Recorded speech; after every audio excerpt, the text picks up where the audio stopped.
ask you about breaking news we just mentioned. Twitter has suspended the president's account on Twitter again permanently due to the risk of further incident. Is that the right call in your view?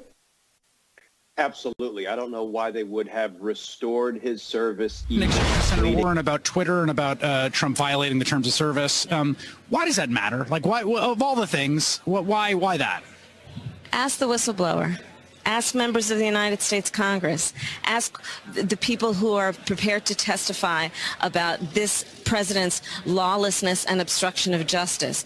Ask the people and the families in El Paso when that shooter admitted in his manifesto that he was influenced by Donald Trump's tweets. Donald Trump has 65 million followers on Twitter, and we have to take seriously the weaponization of this platform by the president, and the need, therefore, of a private corporation to be held accountable to say he has abused the terms, and it could result literally in a threat to safety of human beings who are participating with the process of justice. Donald Trump had to be impeached and removed.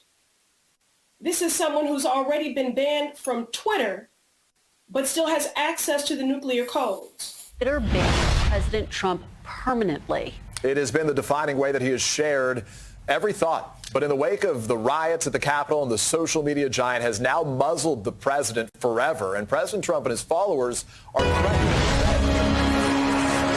Kicking 2022 off with a bang, Congresswoman Marjorie Taylor Greene of Georgia has been banned from Twitter permanently. She follows in the footsteps of former President Donald Trump, who was banned last year for using the site to, quote, glorify violence on January 6th and the days that followed. On New Year's Day, Greene posted a lengthy COVID-19 rant rife with misinformation to her verified personal Twitter account. In it, she falsely claimed that COVID-19 vaccines were killing people, saying, quote, extremely high amounts of COVID vaccine deaths are ignored. And that is simply untrue. The CDC says it has been able to verify 9 deaths caused by heart inflammation associated specifically with the Johnson & Johnson vaccine. This type of misinformation violates Twitter's terms of service policy, and Twitter says it gave Greene not 3 or 4, but 5 strikes before freezing her personal account.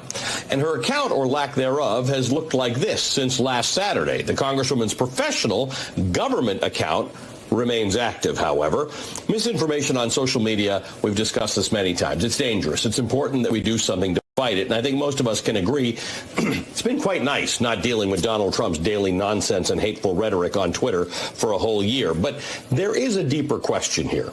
Are we actually doing the public a disservice by banning people like Trump and Marjorie Taylor Greene from mainstream social media platforms? Because there are places on which they exist. If extremists are not on Twitter or Facebook, it means they find alternative ways to spread their toxic messages. Many have flocked to far-right platforms like Parler, Telegram, DLive, Rumble, Gab, and most recently Getter, a social media site founded by the former Trump aide, Jason Miller. After her Twitter suspension, Marjorie Taylor Greene took to Getter to get for all her Republicans to, and she called for all her Republican followers to leave Twitter to teach the company a lesson.